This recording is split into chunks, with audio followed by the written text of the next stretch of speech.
മാധ്യമപ്രവർത്തകൻ ജോൺ മുണ്ടക്കയത്തിന്റെ വെളിപ്പെടുത്തലുകൾക്ക് പിന്നാലെ സോളാർ സമര വിഷയത്തിൽ വിവാദം തുടരുകയാണ്. സമരം അവസാനിപ്പിച്ചതിനെ കുറിച്ച് വിശദീകരിക്കേണ്ടത് CPIM ആണെന്ന് മുൻ ആഭ്യന്തരമന്ത്രി തിരുവഞ്ചൂർ രാധാകൃഷ്ണൻ പ്രതികരിച്ചു. നേരത്തെ നൽകിയ ചാർട്ട് ഓഫ് ഡിമാൻഡ്സിന്റെ അടിസ്ഥാനത്തിലാണ് ചർച്ചകൾ നടന്നത്. ഉമ്മൻചാണ്ടി മുഖ്യമന്ത്രി സ്ഥാനം രാജിവെക്കണം എന്ന ആവശ്യം അസാധ്യമെന്ന നിലപാടിൽ UDF ഉറച്ചു നിന്നിരുന്നു. ഉമ്മൻചാണ്ടിയെ മാറ്റാൻ KM മാണി ശ്രമിച്ചതായി തനിക്ക് അറിയില്ല. TP ചന്ദ്രശേഖരൻ വധക്കേസിൽ ഒത്തുതീർപ്പുണ്ടായിട്ടില്ലെന്നും തിരുവഞ്ചൂർ രാധാകൃഷ്ണൻ വെളിപ്പെടുത്തി. സ്വാഭാവികമായിട്ടും CPM അത് വിശദീകരിക്കേണ്ടി വരുമല്ലോ. CPM ആളുകൾ അത് വിശദീകരിക്കേണ്ടി തന്നെ വരും. ഈ സംസാരത്തിന് മുമ്പ് തന്നെ ഇടതുപക്ഷ ജനാധിപത്യ മുന്നണിക്ക് വേണ്ടി അവർ ചാർട്ട് ഓഫ് ഡിമാൻഡ് തന്നിരുന്നു. ആ ചാർട്ട് ഓഫ് ഡിമാൻഡിൻ്റെ അടിസ്ഥാനത്തിൽ ചില കാര്യങ്ങൾ ചർച്ച ചെയ്യണം എന്ന് നേരത്തെ തന്നെ പറഞ്ഞിട്ടുണ്ടായിരുന്നു. ഞങ്ങളതെല്ലാം പരിശോധിക്കുകയും അതിൻ്റെ എല്ലാ വിശദാംശങ്ങളും നോക്കുകയും ചെയ്തിട്ടുണ്ട്. മുഖ്യമന്ത്രി ഉമ്മൻചാണ്ടി രാജിവെക്കണം എന്നുള്ളതായിരുന്നു അവരുടെ പ്രമുഖ ഡിമാൻഡ്. ഇംപോസിബിൾ എന്നുള്ളതാണ് ഞങ്ങളുടെ നിലപാട്. ഉമ്മൻചാണ്ടി മുഖ്യമന്ത്രിയായിരിക്കുകയാണ്.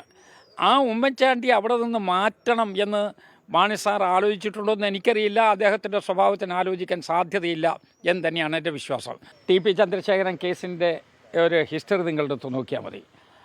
അതിൻ്റെ മുഴുവനുള്ള ക്രോണോളജിക്കൽ ഓർഡറിൽ നോക്കിയാൽ മതി. TP ചന്ദ്രശേഖരൻ കേസിൻ്റെ എല്ലാ ഘട്ടങ്ങളും കൃത്യമായി ഞങ്ങൾ കൊണ്ടുപോകുന്നു. വിഷയത്തിൽ പ്രതികരണങ്ങൾ കരുതലോടെ മതി എന്ന നിലപാടിലാണ് കോൺഗ്രസും CPIM-ഉം. സമരം ഒത്തുതീർപ്പാക്കിയതിൽ CPIക്ക് അതൃപ്തിയുണ്ട്. VA ഗിരീഷ് വിവരങ്ങൾ നൽകാനുണ്ട് തിരുവനന്തപുരത്ത് നിന്ന്. അതോടൊപ്പം തന്നെ കോട്ടയത്ത് നിന്ന് തിരുവഞ്ചൂർ രാധാകൃഷ്ണന്റെ പ്രതികരണം വന്ന സാഹചര്യത്തിൽ ടോബി ജോൺസൺ ഞങ്ങളുടെ പ്രതിനിധി വിശദാംശങ്ങളുമായി ഒപ്പം ഉണ്ടാകും. ഗിരീഷ്, ജോൺ മുണ്ടക്കയത്തിന്റെ വെളിപ്പെടുത്തലിന് ശേഷം സോളാർ കേസിൽ ഒരു ഒത്തുതീർപ്പ് നടന്നിട്ടുണ്ടോ എന്ന കാര്യത്തിലുള്ള വിവാദം ചൂടുപിടിച്ചിരിക്കുന്നു. അതിൽ CPIM ആണ് മറുപടി പറയേണ്ടത് എന്ന അഭിപ്രായമാണ് അന്ന് ആഭ്യന്തരമന്ത്രിയായിരുന്ന തിരുവഞ്ചൂർ രാധാകൃഷ്ണനുള്ളത്. ഏതായാലും TP കേസുമായി ബന്ധപ്പെട്ട് ഒരു ഒത്തുതീർപ്പും നടന്നിട്ടില്ല. അന്നത്തെ അവരുടെ ചാർട്ടർ ഓഫ് ഡിമാൻഡ്സ് അംഗീകരിക്കാൻ കഴിയില്ല എന്നൊരു നിലപാട് സ്വീകരിച്ചിരുന്നു എന്നൊക്കെയാണ് UDFന്റെ ഭാഗമായി നിൽക്കുന്ന തിരുവഞ്ചൂർ രാധാകൃഷ്ണൻ പറയുന്നത്. ഈ വിഷയത്തിൽ CPIM മറുപടി പറയേണ്ട നിലയിലേക്ക് ഈ വിവാദം മാറിയിട്ടുണ്ടോ? ഗോപികൃഷ്ണൻ, ഏതായാലും ഈ സമരം കഴിഞ്ഞ് 11 വർഷം കഴിയുമ്പോഴും സോളാർ വിവാദം അല്ലെങ്കിൽ സോളാർ സമരം വീണ്ടും കേരള രാഷ്ട്രീയത്തിൽ ആളിക്കത്തുകയാണ്. ഇക്കാര്യത്തിൽ നേരത്തെ തിരുവഞ്ചൂർ ചൂണ്ടിക്കാണിച്ച പോലെ ഇനി മറുപടി പറയേണ്ടത് CPM ആണ്. CPIM-ന്റെ മുതിർന്ന നേതാക്കൾ ഇക്കാര്യത്തിൽ മറുപടി പറയേണ്ടി വരും. കാരണം ഈ സമരം 2013 ഓഗസ്റ്റ് 12-ന് തിങ്കളാഴ്ചയാണ് തുടങ്ങുന്നത്. ഈ സമരം തുടങ്ങുമ്പോൾ CPM അവരുടെ ചരിത്രത്തിൽ നടത്തിയിട്ടില്ലാത്ത ഏറ്റവും വലിയ മുന്നൊരുക്കങ്ങളും ഒക്കെയാണ് ഈ സമരത്തിന് വേണ്ടി നടത്തിയത്. വിവിധ കേന്ദ്രങ്ങളിൽ നിന്ന്, സംസ്ഥാനത്തിന്റെ വിവിധ കേന്ദ്രങ്ങളിൽ നിന്ന് തെരഞ്ഞെടുക്കപ്പെട്ട സമരഭടന്മാർ ഈ സെക്രട്ടേറിയറ്റ് ഉപരോധിക്കുന്നു എന്നുള്ളതാണ് CPM അതോടൊപ്പം തന്നെ LDF-ഉം വ്യക്തമാക്കിയിരുന്നത്. ഇതിൽ ഏറ്റവും പ്രധാനമായിട്ടുള്ളത് പല കേന്ദ്രങ്ങളിൽ ആയി ഇവർ തമ്പടിക്കുന്നു. തലേ ദിവസം രാത്രി തന്നെ, പിറ്റേന്ന് പുലർച്ചെ തന്നെ സെക്രട്ടേറിയറ്റ് ഉപരോധ സമരം തുടങ്ങുന്നു. കേരളം കണ്ടിട്ടില്ലാത്ത ഏറ്റവും വലിയ ഒരു പ്രക്ഷോഭമായി ഈ LDF-ന്റെ സെക്രട്ടേറിയറ്റ് ഉപരോധം മാറുകയും ചെയ്യുന്നു. ആദ്യ ദിവസം മുതൽ വലിയ തരത്തിലുള്ള പ്രശ്നങ്ങളില്ലാതിരുന്ന സമരം പിറ്റേന്ന് കൂടുതൽ ആൾക്കാർ ഈ സമരത്തിലേക്ക് എത്തുന്നു. DYFI ആകട്ടെ 10,000-ഓളം പേരെ അണിനിരത്തിക്കൊണ്ട് ഒരു അഭിവാദ്യ പ്രകടനവും ഒക്കെ ഈ വേദിയിലേക്കൊക്കെ നടത്തുകയും ചെയ്യുന്നുണ്ട്. സ്വാഭാവികമായും ഇത്രയും വലിയ മുന്നൊരുക്കങ്ങളും ഇത്രയും വലിയ തീരുമാനവും ആവശ്യപ്പെട്ട് നടത്തിയ അല്ലെങ്കിൽ ഒരു തയ്യാറെടുപ്പ് കൊണ്ട് നടത്തിയ ഒരു സമരം, അവരുടെ ഏറ്റവും പ്രധാനപ്പെട്ട ആവശ്യം ഈ സോളാർ കേസുമായി ബന്ധപ്പെട്ട അന്നത്തെ മുഖ്യമന്ത്രിയായിരുന്ന ഉമ്മൻചാണ്ടി രാജിവെക്കണം എന്നുള്ളതായിരുന്നു. ഈ ആവശ്യത്തിൽ കുറഞ്ഞൊന്നും തന്നെ അംഗീകരിക്കില്ല എന്ന് വ്യക്തമാക്കിക്കൊണ്ടാണ് സെക്രട്ടേറിയറ്റ് ഉപരോധ സമരം തുടങ്ങുന്നത്. എന്നാൽ രണ്ടാം ദിവസമാകുമ്പോൾ 30 മണിക്കൂർ പിന്നിടുമ്പോൾ ഈ സമരം പൊടുന്നനെ പിൻവലിക്കപ്പെടുന്നു. അന്ന് മുതൽ തന്നെ ഉയർന്ന ഏറ്റവും വലിയ ആരോപണങ്ങളും പരാതികളും ഒക്കെ ഇതുമായി ബന്ധപ്പെട്ട ഒരു ഡീൽ നടന്നിട്ടുണ്ട് എന്നുള്ളതായിരുന്നു. ഇതുമായി ബന്ധപ്പെട്ട കുറെ കൂടി കാര്യങ്ങൾ, അതായത് ഈ സാധാരണ നമുക്കറിയാം, ഒരു സമരം നടക്കുമ്പോൾ ഒരു സമരം വലിയ തരത്തിലുള്ള പ്രക്ഷുബ്ധമാവുകയും അല്ലെങ്കിൽ കൈവിട്ടു പോവുകയും ഒക്കെ ചെയ്യുന്ന ഒരവസ്ഥയിൽ ചർച്ചകൾ നടക്കാറുണ്ട്. ഈ ചർച്ചകൾ നടക്കുന്നത് സ്വാഭാവികമായും സമരസമിതിയുടെ അല്ലെങ്കിൽ സമരത്തിന് നേതൃത്വം നൽകുന്നവരുടെ സർക്കാർ ചർച്ചയ്ക്ക് വിളിക്കും. ഈ ഒരു മേശയുടെ അപ്പുറവും ഇപ്പുറവും ഇരുന്നു കൊണ്ട് ചർച്ച ചെയ്ത് തങ്ങളുടെ ആവശ്യങ്ങൾ ഏതാണെന്ന് സർക്കാരിനെ ധരിപ്പിക്കുന്നു. ഇത് സർക്കാർ പരിശോധിക്കുന്നു. ഇതിനുശേഷം അംഗീകരിക്കാവുന്നവ അംഗീകരിക്കുന്നു.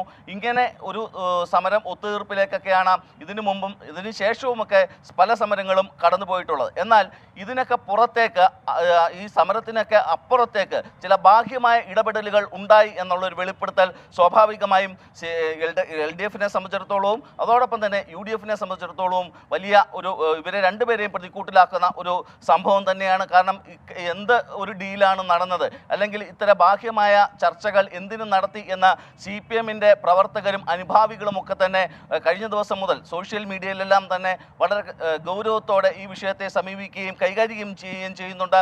ഏതായാലും ഇക്കാര്യത്തിൽ CPM ഇനി മറുപടി പറയണം. അന്നത്തെ പാർട്ടി സംസ്ഥാന സെക്രട്ടറിയാണ് ഇപ്പോൾ മുഖ്യമന്ത്രിയായിരിക്കുന്നത്. സ്വാഭാവികമായും ഈ സമരത്തിന് നേതൃത്വം നൽകിയ ആൾ എന്നുള്ള തരത്തിൽ അന്നത്തെ CPM സംസ്ഥാന സെക്രട്ടറി ഇന്നത്തെ മുഖ്യമന്ത്രി പിണറായി വിജയൻ ഇക്കാര്യത്തിൽ വിശദീകരിക്കേണ്ടി വരും. അതോടൊപ്പം പാർട്ടിയുടെ ഇക്കാര്യത്തിൽ CPM-ന് വിശദീകരിക്കേണ്ടി വരുന്ന ഒരു സാഹചര്യമുണ്ട് എന്നാണ് തിരുവനന്തപുരത്ത് VA ഗിരീഷ് നൽകുകയെന്ന വിവരം. ടോബി ജോൺസൺ കോട്ടയത്ത് വിവരങ്ങൾ നൽകാനുണ്ട്. ടോബി, ഇതിനകത്ത് ഈ സോളാർ സമരം ഒത്തുതീർപ്പാക്കാൻ വേണ്ടി ഒരു ശ്രമം നടന്നു എന്ന ഒരു ആക്ഷേപം ഉന്നയിക്കപ്പെട്ടിരിക്കുന്ന സാഹചര്യത്തിൽ തിരുവഞ്ചൂർ രാധാകൃഷ്ണൻ പറയുന്നത് അത് തനിക്കറിയില്ല, അത് CPM മറുപടി പറയേണ്ട വിഷയമാണെന്നാണ്. ഇതിൽ UDF-ന്റെ ഭാഗത്ത് വീഴ്ചകൾ പറ്റിയിട്ടില്ല, UDF കാര്യങ്ങൾ വ്യക്തതയോടുകൂടിയാണ് തീരുമാനങ്ങൾ എടുത്തതെന്നാണോ തിരുവഞ്ചൂർ രാധാകൃഷ്ണൻ പറയുന്നത്? TP കേസിൽ അടക്കം ചില ഒത്തുതീർപ്പ് ധാരണകൾ ഉണ്ടായി എന്ന ആക്ഷേപം നിലനിൽക്കുന്ന സാഹചര്യത്തിൽ അന്നത്തെ ആഭ്യന്തരമന്ത്രിയായിരുന്ന തിരുവഞ്ചൂർ രാധാകൃഷ്ണന്റെ പ്രതികരണത്തിന് വളരെയധികം പ്രസക്തി ഉണ്ടല്ലോ. എന്താണ് അദ്ദേഹം പറയുന്നത്?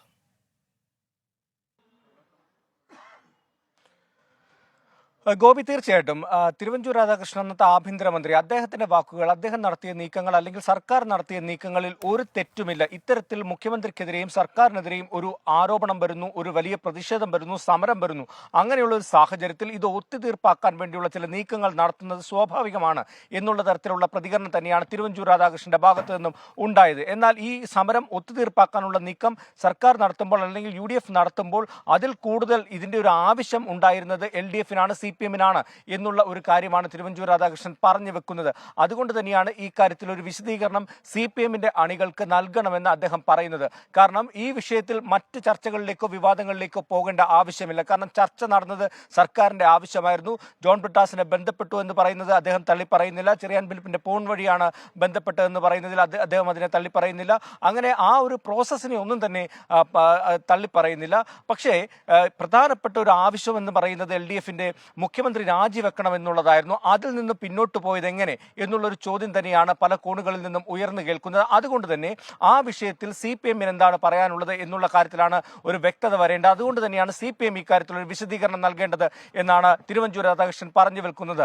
ഒപ്പം തന്നെ മറ്റൊരു പ്രധാനപ്പെട്ട കാര്യം, VS ആണ് ഈ വിഷയം ഉയർത്തിക്കൊണ്ടുവരുന്നത്, ഉന്നയിക്കുന്നത്, ശക്തമായി അതിനുവേണ്ടി നിലപാട് സ്വീകരിച്ചു. ഒപ്പം തന്നെ തോമസ് ഐസക് അടക്കമുള്ളവർ ഈ വിഷയത്തിൽ ശക്തമായിട്ടുള്ള നിലപാടെടുക്കുന്നു. അന്ന് ഈ സമരം അങ്ങനെ അവസാനിപ്പിക്കുന്ന ഒരു ഘട്ടത്തിൽ ഇവരുടെയൊക്കെ പ്രതികരണങ്ങൾ എന്തായിരുന്നു എന്ന് നോക്കേണ്ടതാണ് എന്നുള്ളൊരു ചർച്ച കൂടി കോൺഗ്രസ് നേതാക്കൾ മുന്നോട്ട് വെക്കുന്നുണ്ട്.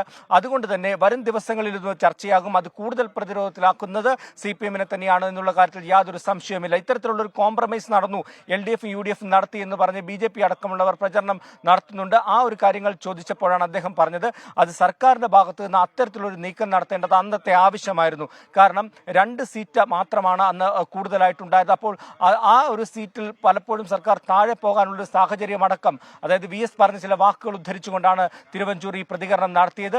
അങ്ങനെയുള്ളപ്പോൾ പോലും അപ്പോൾ സർക്കാരിനെ സംരക്ഷിച്ചു നിർത്തേണ്ടത് ഒരു അനിവാര്യതയായിരുന്നു. അതുകൊണ്ടാണ് ഇത്തരത്തിലുള്ള ഒരു ചർച്ചകൾ നടന്നത്. അതിൽ തെറ്റില്ല എന്നുള്ള നിലപാട് തന്നെയാണ് കോൺഗ്രസ്. അപ്പോഴും CPM മറുപടി പറയേണ്ടതാണ് എന്ന നിലപാടിലാണ് തിരുവഞ്ചൂർ രാധാകൃഷ്ണൻ ഉറച്ചു നിൽക്കുന്നത്. ഇപ്പോൾ വന്നിരിക്കുന്ന ഈ വെളിപ്പെടുത്തലുകളുടെ അടിസ്ഥാനത്തിൽ CPM-ന് മറുപടി പറയേണ്ടി വരുന്ന ഒരു സാഹചര്യമുണ്ട് എന്നാണ് തിരുവനന്തപുരത്ത് നിന്ന് ഞങ്ങളുടെ പ്രതിനിധി VA ഗിരീഷ് കൂടി നൽകുന്ന വിവരം.